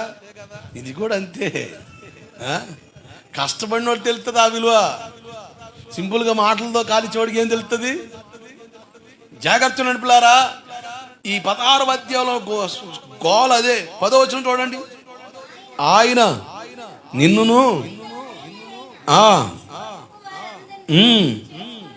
చేర్చుకున్నారు కదా, అయితే మీరు యాజకత్వాన్ని కోరుతున్నారు. నీవును విరోధముగా పోగయ్యారు. వీళ్ళు ఎవరికి విరోధంగా పోగయ్యారు? మోషేకి అహరోనుకి కాదు, దేవుడికి విరోధం పోగయ్యారు. ఎవరు పెట్టింది ఇది? ఈ నియమం ఎవరు పెట్టింది? దేవుడు పెట్టింది. మనుషులు పెట్టింది సార్, ఇది మనుషులు పెట్టింది కాదు. ఇది దేవుని ద్వారా ఏర్పాటు చేయబడిన నిర్మితమైన సమాజం, సంఘం, సహవాసం.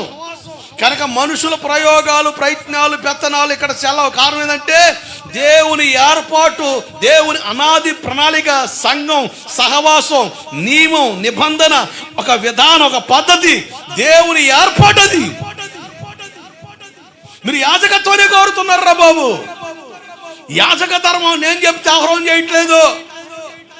నేనే కంగారుగా ప్రత్యక్ష గుణంలో పాదం చూస్తే నన్నే బయట నిలబడమన్నాడు దేవుడు.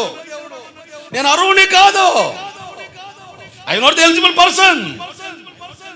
నేను మండ కొడితే నీళ్ళు వస్తున్నాయి, ప్రార్థన చేస్తే పూరేళ్ళు తిప్పలా పడుతున్నాయి, మన్నా గుర్తుంది. బట్ యాచకత్వంలో నేను అర్హత కలిగిన వ్యక్తిలా లేను. ఆ బాధ్యత భాగ్యం దేవుడు అహరోనికి ఇచ్చాడు. ప్రభువా, నేను ఎంత కష్టపడి ఈ ఐగుప్తు నుంచి ఇశ్రాయేలు బయట తీసుకొచ్చాను, నానా తిప్పలు పడ్డాను, నానా అగసాట్లు పడుతున్నాను, ఎవరైనా తిడితే నన్నే తిడుతున్నారు, అహరోను కాదు, పోయి అతనికి ఎత్తున్నట్టు ఏంది అని దేవుని మీద రివర్స్ గేర్ వేయలే మోషే. దేవుని చిత్తానికి అప్పగించుకున్నాడు అంతే. దేవుడికి స్తోత్రం కలుగును గాక. హల్లెలూయా. సంఖ్యాకాండం 18వ అధ్యాయం 1 నుంచి 7 వచనాలు క్రమంగా చదవండి. కొన్ని విషయాలు చెప్పి ముగిస్తాను. మోషే అహరోనుతో ఇట్లా, నీ తండ్రి కుటుంబమును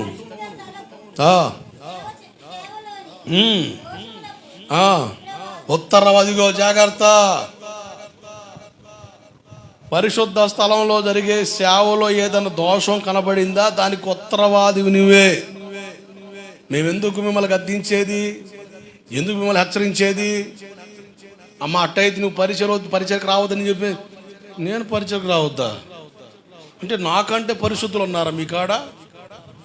ఐ నాట్ ఎలిజిబుల్ పర్సన్ అని నువ్వు ముక్కి మూలిగావనుకో, నువ్వు రివర్స్ గేర్ వేసే దేవుడికే. అంత లెక్కలే రాలేములే అండి.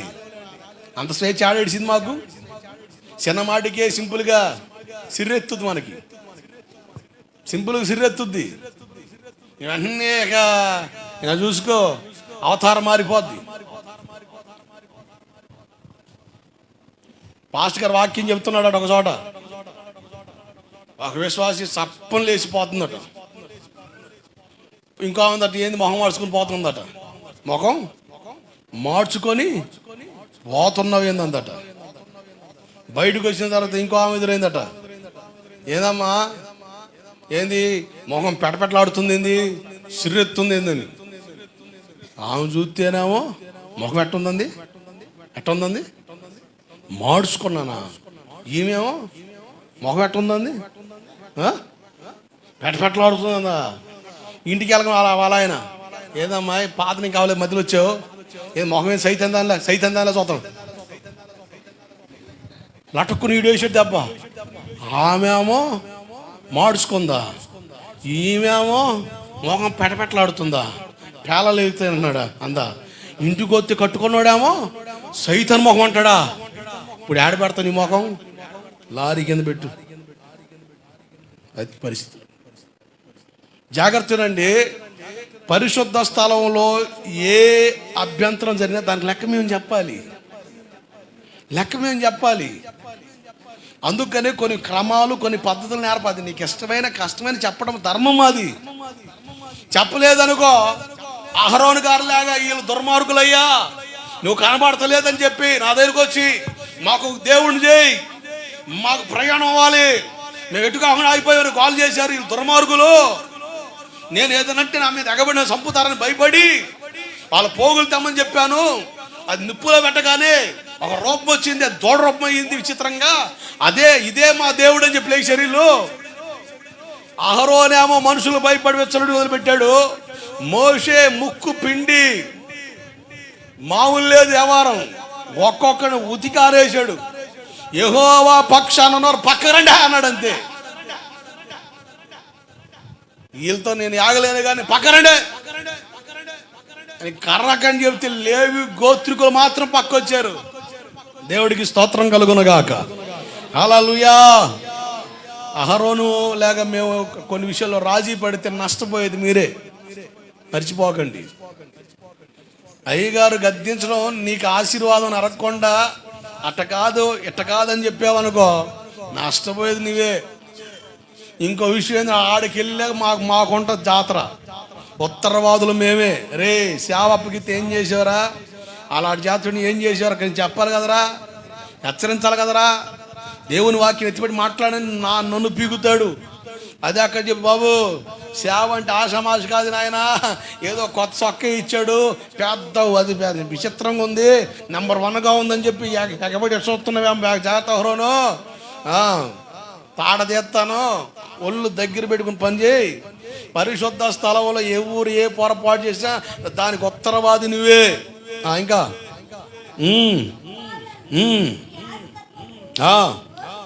అది కదుగో, సేవ చేసేటప్పుడు మేము దోషాలు చేసామనుకో, పిచ్చి పిచ్చి పనులు చేసామనుకో, మా స్వలాభాల కొరకు మా వ్యవహారాల కొరకు క్రమం మీరి పని చేసామనుకో, ఆ దోషానికి ఉత్తరవాదులు మీరే.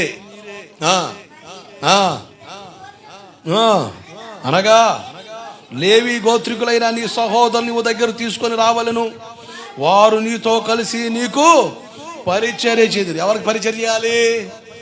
ఎవరికి పరిచర్య చేయాలి? నాకు ఆ దెబ్బలాచనం అక్కడేమనాలా, నాకు పరిచర్య చేయాలనాలి. అని దేవుడు ఏమన్నాడు, నీకు పరిచర్య. ఇప్పుడు పిల్లలు ఎక్కడ ఉంటారు ఆ శనివారం రాత్రి, వాళ్ళని చూస్తే ఒకసారి జాలి అనిపిస్తుంది, వాళ్ళు మాకేదో అనిపిస్తుంది. కానీ దేవుని వాక్యం చెబుతుంది, వాళ్ళు పరిచర్యలో ఒక భాగం, అది నిర్వర్తించడం వల్ల అది ధర్మం, అది క్రమం. ఏమన్నాడు, నీకు పరిచర్య చేస్తారు.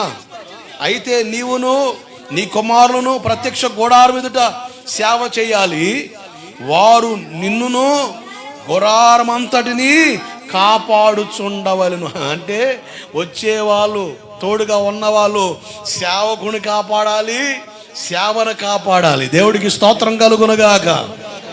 సేవకుని కాపాడాలి, సేవను కాపాడాలి.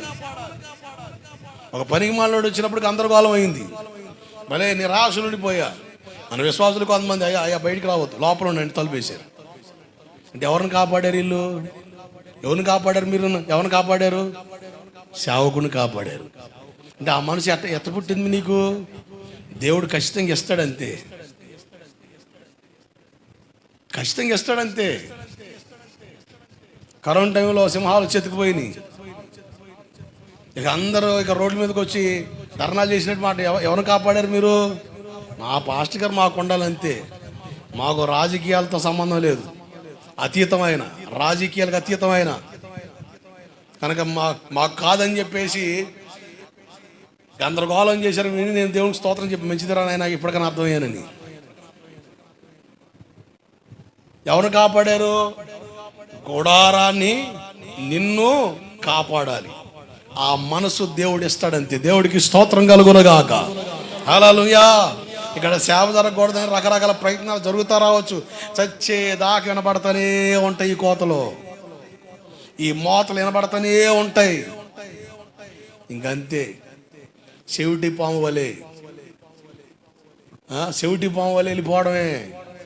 కొన్ని విన్నా కూడా విన్నట్టుగానే కాలం వెళ్ళబొచ్చాలి. సేవలో ఎన్ని వచ్చినా సేవకుణ్ణి, సేవను కాపాడే బాధ్యత విశ్వాసులకు దేవుడు ఇస్తాడంతే. ఆమెన్, హల్లెలూయా. చదవండి ఇంకా.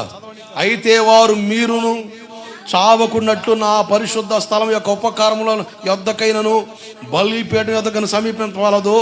వారు నీతో కలిసి ప్రత్యక్ష గుడారంలోని సమస్త సేవ విషయంలోనూ దాన్ని కాపాడాలి. అన్యుడు మీ యొద్దకు సమీపించకూడదు. ఇక మీదట మీరు పరిశుద్ధ స్థలమును బలిపీఠను కాపాడవలెను.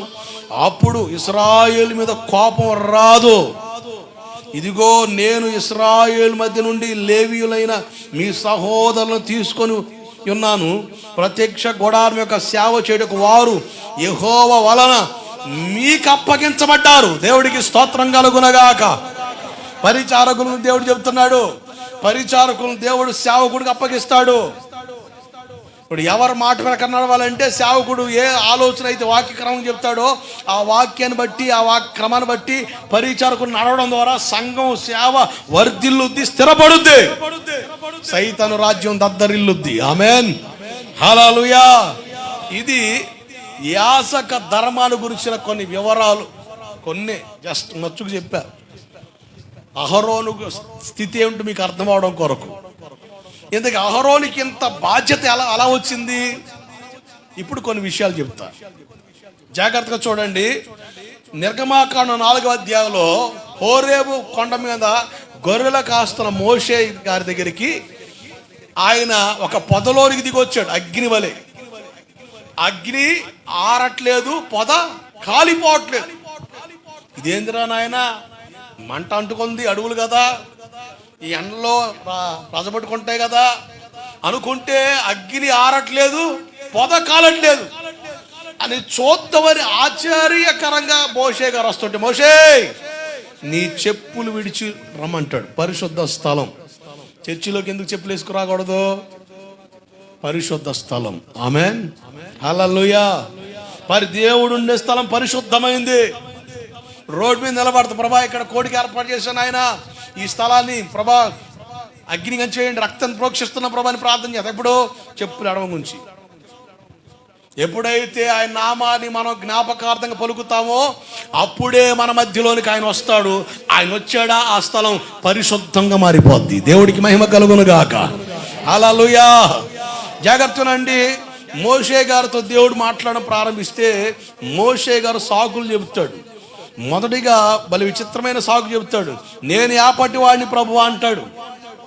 నిర్గమాకాండం 4వ అధ్యాయంలో మీరు చూస్తే మోషే గారితో దేవుడు మాట్లాడుతున్నాడు. 3వ అధ్యాయం, నిర్గమాకాండం 3వ అధ్యాయం 11వ వచనంలో, ఐగుప్తుల్లో నుంచి వాళ్ళు తోడుకు రావడం నేను యాపటి వాడిని అంటాడు. దేవుడు అంటే నేను నీకు తోడుగా ఉంటాను బాబు పో అంటాడు. అయినా కూడా అంటాడు, ఇంతకీ నేను వెళ్తా బాగానే ఉంది, అసలు నేను పంపిన దేవుడు పేరేంటంటారు. అంటే దేవుడు ఎవరు, ఏం పేరంటే ఏం చెప్పాలంటాడు. ఉన్నవాడిని అనువాడిని అంటాడు. అయినా కూడా సాగు చెప్తాడు. ఏమని? నువ్వు వెళితే వాళ్ళు నీ మాట అంటారు, నేను ఎలా చేస్తానని చెప్తాడు కొన్ని విషయాలు. చివరికి 4వ అధ్యాయం అంటాడు 1వ వచనంలో, నన్ను వాళ్ళు నమ్మరు, నా మాట వినరు. నువ్వేదో అనుకుంటున్నావు బాబు, వాళ్ళు నన్ను నమ్మరు. నేను తేడా పడ్డా అక్కడ. నేను పెద్ద పోటుగాడిలాగా వెళ్ళి వాళ్ళు కొట్టుకుంటూ ఉంటే వాడిని కొట్టా, ఆడి దెబ్బకు చచ్చాడు. తర్వాత రోజు మళ్ళా ఇశ్రాయేలు ఇద్దరు కొట్టుకుని ఉంటే వాళ్ళ మధ్యలోకి వెళ్తే, బాబో నిన్న ఈ వీడు ఐగుప్తుని చంపేశాడు, మన ఇద్దరు ఎవరిని చంపేస్తాను, వాళ్ళు గందరగోళం భయపడి పారిపోయాను రా నాయన, అయ్యా నా వల్ల అయితే కాదు అని సాకులు చెప్తాడు. నీ మాట వినేటట్టు చేస్తానని కొన్ని అద్భుతాలు చూపిస్తాడు. అయినా కూడా అంటాడు 10వ వచనం, 4వ అధ్యాయం 10వ వచనం చదవాలి త్వరగా. అప్పుడు మోషే, ప్రభువా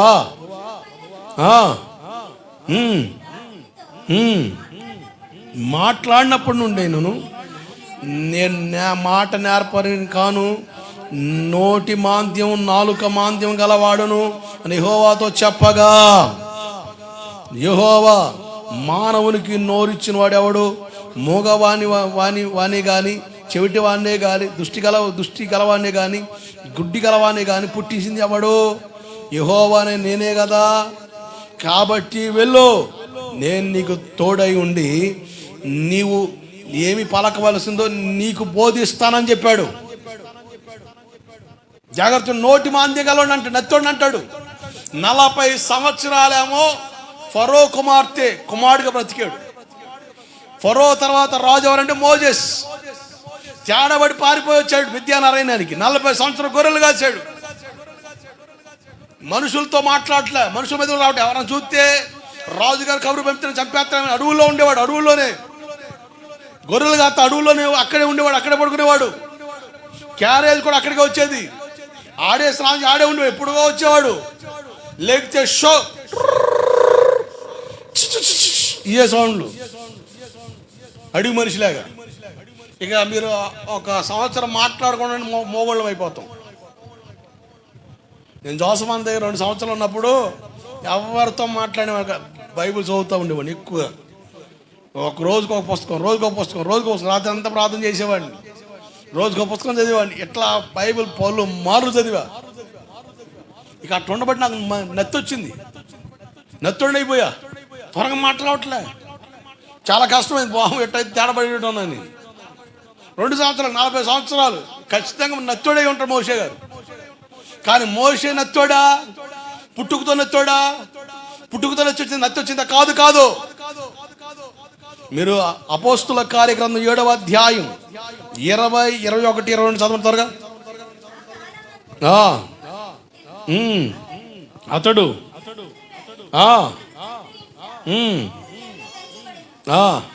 తర్వాత ఫరో కుమార్తె మోషే ఐగుప్తీయుల సకల విద్యను అభ్యాసించి మాటల యందును కార్యముల యందును మాటల యందు ప్రావీణ్యత, అంటే టక టక టక టక మాట్లాడతాడు. ఏమంటివి సకల విద్య ప్రావీణ్యత ఇదివా ఇట చూస్తాం కదా పూర్వ ఆటగాలు ఆ టైపులో మాట్లాడుకున్నాడు. ఎంతటి మాట టక టక లేపుతాడు. అసలు సకల విద్యా ప్రావీణ్యుడు, మాటల నార్పరి, చమత్కారి. మరి అటు నెత్తడు అయ్యాడు. ఒక ఆర్కిటెక్ట్ అండి, భవన నిర్మాణ ఇంజనీర్ అండి. మోషే గారు గొర్రెలు కాసినోడు కాదు. ఐగుప్తులో 40 సంవత్సరాలు పెరిగాడు. ఆ 40 సంవత్సరం ఒక రాజు ఏ రీతిలో అయితే తరఫీదు పొందుతాడో అన్ని తరఫీదులు పొందాడు. కానీ 40 సంవత్సరాలు నోటి మాంద్యంకు అలవాటు పడిపోయాడు, మాట్లాడక నెత్తడైపోయాడు. ఈ కారణాన్ని ఎప్పుడైతే మోషే తీసుకొని వచ్చాడో అప్పుడు దేవుడు అంటాడు, నీకు తోడుగా ఎవరు పంపుతాను చూడు. 12వ వచనం, నిర్గమాకాండం 4వ అధ్యాయం 12, 13, 14, 16 వచనాలు.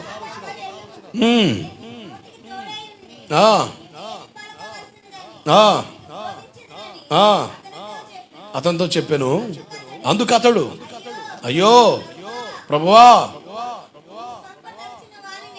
నువ్వు ఎవరు పంపాలి వాళ్ళు పంపున్నాను, నేనైతే అర్హుని కాదు అన్నాడు. కోపపడి, లేవీయుడకు నీ అన్న అయిన అహరోను లేడా? అతడు బాగా మాట్లాడగలడని ఎరుగుదును. ఇదిగో అతడు నిన్ను ఎదుర్కొనవచ్చుచున్నాడు. అతడు నిన్ను చూచి అతని హృదయమందు సంతోషించును. నీవు అతనితో మాట్లాడి అతని నోటికి మాటలు అందించవలెను. నేను అతని నోటికి తోడై ఉండి మీరు చేయవలసిన దాన్ని మీకు బోధిస్తాను. అతడే నీకు బదులుగా జనులతో మాట్లాడును. అతడే నీకు నోరుగా ఉండును. నీవు అతనికి దేవుడుగా ఉండువు. ఇప్పుడు అహరోను పాత్ర ఎంటర్ అయింది. దేవుడికి స్తోత్రం కలుగునుగాక. ఇప్పుడు మోషేకి ఒక దర్శనం దేవుడు ఇచ్చాడు, ఒక బాధ్యత దేవుడు ఇచ్చాడు. మోషే ఏ విషయంలో అయితే బలహీనుడని పలుమార్లు పలుకుతున్నాడో ఆ బలహీనతలో బలముగా ఉండడానికి అహరోను దేవుడిచ్చాడు. వాస్తవానికి అహరోను విషయంలో దేవుడు దృష్టి సారించలేదు, కానీ పలుమార్లు ఇతను చెబుతున్న సాకులు బట్టి ఇతనికి తోడుగా ఉండడానికి అహరోను దేవుడు పంపాడు. దైవజనుడు మోషేకు అహరోను దేవుడు తోడు చేశాడు. దైవజనుడిగా పిలబడుతున్న మోషే, నాయకుడుగా ఈ మోషేకి దేవుడు అహరోన్ని తోడుగా ఉంచాడు. సేవలో కూడా సేవకులకి కొంతమంది తోడుగా ఉంచుతాడు. దేవుడికి స్తోత్రం కలుగునుగాక. సేవ ఘనంగా జరగడానికి దేవుడు కొంతమంది తోడుగా నిలుపుతాడు. వాళ్ళు ఎలా ఉంటారా అంటే, దేవుడు చూపిన సేవా దర్శనంలో, సేవా పిలుపులో అహరోను ఎలాగైతే పాలిభాగస్తుడయ్యాడో అట్లా పాలిభాగస్తులుగా ఉండే అవకాశం దేవుడు కొంతమందికి ఇస్తాడు. సేవ ఉన్నతమైంది, మహిమ కలిగింది. ఒక వ్యక్తి సామర్థ్యంతో పనిచేయడం దేవుడు చూసినప్పటికీ అత్యధికమైన పని జరగడం కొరకు దేవుడు సహకారులు ఇస్తాడు. అంటే సేవకుని దర్శనములో, సేవలో కలిసి పనిచేసేవారు ఉంటారు. ప్రతి సంఘంలో సేవకుని దర్శనంలో, సేవకుని భారాల్లో తోడై ఉండి నడిచేవాళ్ళు, ఆ సేవా భారాన్ని వాళ్ళు కూడా భరించడానికి, సహించడానికి మనసు కట్టుకొని సేవకునితో కలిసి కష్టమైన, బాధైన, ఇబ్బందిని పడడానికి సిద్ధంగా ఉన్న వాళ్ళు దేవుడిస్తాడు. వాళ్ళు సిద్ధపరచబడినప్పుడు సేవను దేవుడు ఊరేగించడం ప్రారంభిస్తాడు. దేవుడికి మహిమ కలుగునుగాక. హల్లెలూయా. సేవకుని దర్శనంలో పాలు పొందేవాడిని దేవుడు ఏర్పాటు చేస్తాడు. పరిచారకులేమో సేవకునితో కలిసి పరిచర్య చేయడానికి దేవుడు అవకాశం ఇచ్చాడు. అహరోనికి ఏమో సేవకుని దర్శనములో, ఆ భారంలో పాలు పొందే బాధ్యత దేవుడిచ్చాడు. ఈ ఇరువురు సంఘాల్లో ఉంటారు. వీళ్ళు సేవకునితో కలిసి నిలబడినప్పుడు సేవ జరుగుతుంది బలంగా. దేవుడు నీకు మనసిస్తాడు సేవలో సహకారం ఉండమని. కానీ మనుషులను చూసి భయపడుతుంటావు, నువ్వు మనుషులు చూసి ఎడమైపోతా ఉంటావు. కానీ ఆశ అయితే ఉంది నీలో. పాడరా నాయన పాడరామంటే ఆశ అయితే ఉంది నాలో అందుకోలేకున్నాను, నా చెయ్యి పట్టుకో నా యేసయ్యా. బా భలే పాడుతున్నావు అయ్యా. ఏంటంటే ఆశ అయితే ఉంది నాలో అందుకోలేకపోతున్నాను, నా చెయ్యి పట్టుకో నా సిన్ని యేసయ్యా. పాట బాగానే ఉంది. దేవుడు నీ హృదయాన్ని అట్లా ప్రేరేపిస్తున్నాడా? నీకు అర్థం అవ్వాలి, నాకు దేవుడు ఒక భాగ్యం ఇచ్చాడని. మీలో చాలా మందిలో అటువంటి ఆలోచనలు దేవుడు ఇస్తాడు. ఎందుకంటే దేవుని సేవ ఇది నేను ఏర్పాటు చేసింది కాదు, నేను సిద్ధపరిచింది కాదు. ఇది దేవుని సేవ. సేవలో భాగంగా కొంతమంది దేవుడు అట్లా సిద్ధపరుస్తాడు. ఖచ్చితంగా మన సంఘంలో కూడా అటువంటి వాళ్ళు ఉన్నారు, ఉంటారు. వాళ్ళు సేవకుడితో ధైర్యంగా నిలబడి నిలిచినప్పుడు సేవను దేవుడు కనపరుస్తాడు. ఆమేన్, హల్లెలూయా.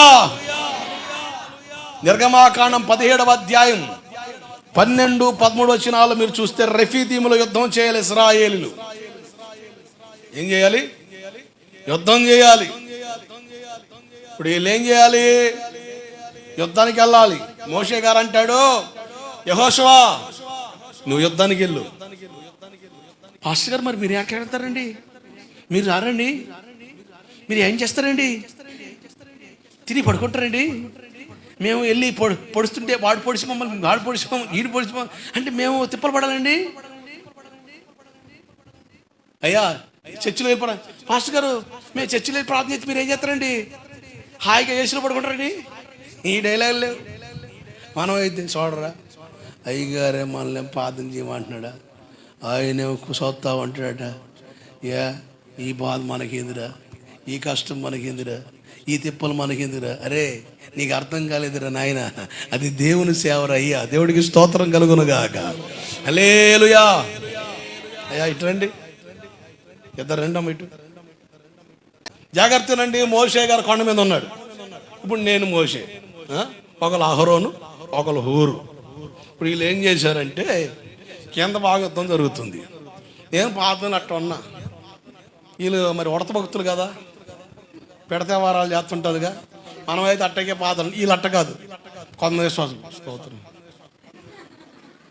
హల్లెలూయా హల్లెలూయా. అయ్యగారు మాత్రం ఇట్ట ఉంటారు, వీళ్ళు స్తోత్రం. ఇక అప్పుడప్పుడు మధ్యలో సోత్తారు కలుమూతారు, సోత్తారు కలుమూతారు. 2 రోజులు ఉంటారు, నేను కూడా సోత్తానే ఉంటాను. హల్లెలూయా. మరి మామూలు తెలివితేటలు కాదు, 2 రోజులు మాకు తగులుతారు. అర్థం మేము ముందర చదువుతుంటాం. ఆ టైం సైతాన్, గుడ్డి సైతాన్, ఏం యాక్టింగ్ ఇస్తారు వీళ్ళు. ఇప్పుడు వీళ్ళేమో నన్ను చూస్తున్నారు, యుద్ధం చూస్తున్నారు, నన్ను చూస్తున్నారు, యుద్ధం చూస్తున్నారు. వీళ్ళకి అర్థమైంది ఒకటి, మోషే చేతులు ఎత్తగా ఇశ్రాయేలుకి వెళ్తున్నారు, మోషే చేతులు పర్వతించగా అమాలేకులకి వెళ్తున్నారు. ఇప్పుడు వీళ్ళు ఏం చేశారు తెలుసా? ఒక నా చేయి పట్టుకుంటారు, బాయ్ పట్టుకుని పోయారు, ఇంకోటి పడినారా ఇట్ట పట్టుకున్నారు. మోషే గారు అట్లా ఉన్నాడు ప్రార్థనలో. బైబిల్ చెబుతుంది, మోషే చేతులు ఆదుకొనగా ఇశ్రాయేలు గెలిచారు. ఏం చేశారు? ఇశ్రాయేలు ఓడిపోలే, గెలిచారు. సేవకుడి చేతులు ఆదుకోగా ఇశ్రాయేలు దేవుని ప్రజలు సంఘం ఓడిపోదు, దేవుడు గెలుపునిస్తాడు. ఓడిపోయినట్టుగా ఉంటాం, ఓటం పాలైనట్టుగా ఉంటాం, గెలవనట్టుగా ఉంటాం, పడిపోయినట్టుగా ఉంటాం, వల్ల కానట్టుగా ఉంటాం, ఎవరి వల్ల కూడా కాదు వీళ్ళు లేపడం అన్నట్టుగా ఉంటాం. కానీ దేవుని కృప ఆవరించిందా, దేవుని దృష్టి మన మీద పడిందా, చేతులు బరువెత్తగా మోషే చేతులు ఆదుకోగా బైబిల్ చెబుతుంది అమాలేకులు ఇశ్రాయేలు గెలిచారు. హల్లెలూయా. సేవను ఊరేగించాలన్నా, సంఘాన్ని దేవుడు జయోత్సవంతో నింపాలన్నా, జయదులతో ఊరేగించాలన్నా, సేవకుని చేతులు ఆదుకునే వారిని దేవుడు సంఘాల్లో లేపునుగాక. ఆమేన్, హల్లెలూయా. ఖచ్చితంగా లేపబడతారు, ఉన్నారు, వాళ్ళు దేవుడు కట్టునుగాక. నేను ప్రార్థించే ప్రార్థన ఒకటే, క్రమానికి అప్పగించుకొని నడిచే ప్రజలను సంఘానికి, సేవకు, పరిచయకు అప్పగించు ప్రభు అని. పిచ్చి పిచ్చోళ్ళని కూర్చోబెడుతుంటే పిచ్చి అవర్లు అయిపోతున్నాయి. అంతా పిచ్చవారం అయిపోతుంది. కానీ చేతులు బరువెక్కగా చివరి వరకు మరి వాళ్ళ చేతులు పట్టమండి. వాళ్ళ మనుషులు కాదా, రోబోలా? ఇప్పుడు అహరోను ఊరు మనుషులు కాదా? ఎట్టగే పట్టుకొని ఉంటే వాళ్ళ చేతులను పట్టం. మనం అనుకో ఏం చేస్తా పట్టుకున్నాడు సార్, అబ్బా ఏం వేస్తున్నారు విట్టు. కానీ వాళ్ళు మాత్రం ఇది దేవుని పని, మన గెలుపు, మనం సాతాను ఓడించాలి, మన శత్రువు ఓడిపోవాలి, సంఘం గెలవాలి. నేను అంటాను, సంఘాన్ని గెలిపించు. ఎవరిని గెలిపించు? సంఘాన్ని గెలిపించు. గోవిందపురంలో సంఘాన్ని గెలిపించు. సంఘం ఓడిపోకూడదు. ఎక్కడ కూడా నీ ద్వారా ఎక్కడ కూడా వాంటింగ్ పడకూడదు. నీ ద్వారా సంఘం గెలవాలి. ఆరమైన, భారమైన, కష్టమైన, ఇబ్బంది అయినా, దెబ్బ అయినా, కరువైనా ఏదైనా సంఘాన్ని గెలిపిస్తాయి. నువ్వు సంఘాన్ని గెలిపిస్తే నీకు వచ్చే లాభం ఏంటి తెలుసా? నిత్య రాజ్య వారసత్వం కొడు. హల్లెలూయా. దేవుడు కృప చూపాడా? దేవుడు దయదలిచాడా? దేవుడు కనికరించాడా? ఆయన సేవకు నియమించాడా? ఆయన ఏర్పాట్లోకి వచ్చావా? ఆయన నిర్ణయాల్లో ఉన్నావా? నేను దేవుడు వాడుకుంటాడు. ఇది దేవుని ద్వారా జరగాల్సిన పని. మనుషుల ద్వారా జరిగితే మధ్యలో ఆగిపోద్ది, గందరగోళం అయిపోతాయి. కానీ దేవుడే ఈ ఏర్పాట్లో తీసుకొచ్చి నిలబెట్టాడా? నువ్వు బలహీనపడ్డా దేవుడు బలపరుస్తాడు. ఎవడు త్రొయ్యలేడు. అటువంటి ప్రయత్నాలు చేసేవాడు పడిపోతాడేమో, కానీ నువ్వు మాత్రం నిలబడే ఉంటావు. ఆమేన్. మొదటిగా అహరోను సేవకుడైన మోషేకి తోడుగా ఏర్పాటు చేయబడ్డాడు. మీలో చాలామంది సేవకుడికి తోడుగా ఏర్పాట్లు ఉంటారు. దాన్ని గ్రహించి దేవుడు ఏ ప్రేరణలో నింపుతున్నాడు దాన్ని గ్రహించినాడు. మనుషులకు భయపడి లేకపోతే పరిస్థితులు భయపడి దేవునికి, సహవాసానికి, సేవకునికి దూరంగా అడుగులు వేసావా? నష్టపోయేది నువ్వే.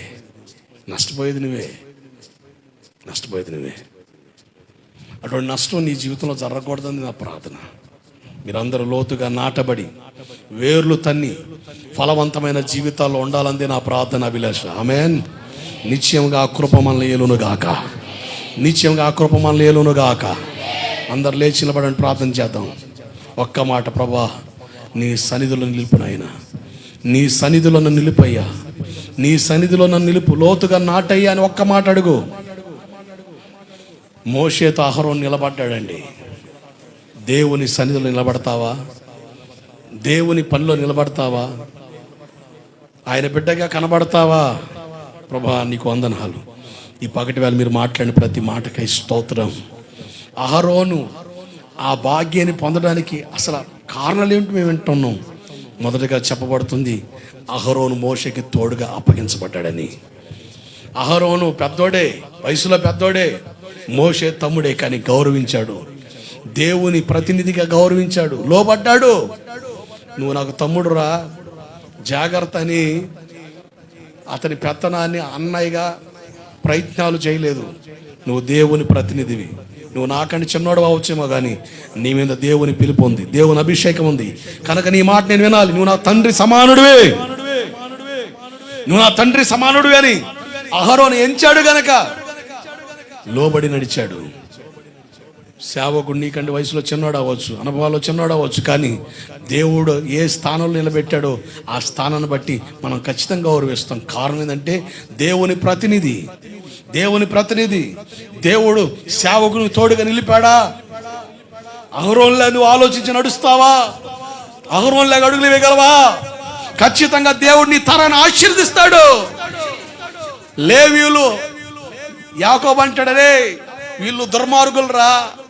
49వ అధ్యాయం ఆదికాండం అంటాడు, వీళ్ళు లేవీయులు షిమ్యో కత్తి వాత చేత జనాలు చంపారు, వీళ్ళు హంతకులు రా, వీళ్ళు సంఘంలో చేరొద్దురని తండ్రి శపించాడు వాళ్ళని. కానీ ఆ శాపం పోవునట్లుగా మోషే గారు చేసిన ప్రకటన, మీలో దేవుని పక్షాన ఎవరనగానే వెంటనే తడువు చేయకుండా టకీమని లేవీలు వచ్చారు. ఎప్పుడైతే దేవుని పక్షం నిలబడ్డారో, దేవుని కొరకు నిలబడ్డారో, తెగించి నిలబడ్డారో, వాళ్ళ మీద శాపం పోయింది. వాళ్ళకి ఇచ్చిన భాగ్యం, వాళ్ళకి ఇచ్చిన ఆశీర్వాదం, సేవలో పరిచయలో పాలు పొందే భాగ్యం. మనం దుర్మార్గులమే, పనికిరాని వాళ్ళమే, దుష్టులమే, దౌర్భాగ్యులమే, కానీ మన మీద శాపం కొట్టివేయబడిందా? దేవుని సన్నిధిలో నిత్యము దేవుని పనిలో పాలు పొందే పాత్రగా మారుతాం. కనికరించండి ప్రభువా, కృప చూపండి నాయన. అహరోను గారి జీవితం మేము ధ్యానిస్తుండగా మా హృదయాన్ని తట్టండి అయ్యా, మాలో ఉన్న లోపాలను సవరించండి, దిద్దుబాటులో వచ్చండి ప్రభువా, సవరించండి నాయన. గ్రమణానికి రావాలయ్యా, గ్రహింపుకు రావాలయ్యా. అయ్యా, నడిచేవి అనుభవాల్లో నీ కొరకు నడిచే అనుభవాలు మేము ఉండాలి ప్రభువా. దాటి వెళ్ళొద్దు నాయన. సంఘాన్ని మీరు బలపరచండి, వాక్యానికి అప్పగిస్తున్నాను. వాక్యముతో నింపండి, వాక్యం ద్వారా కట్టండి.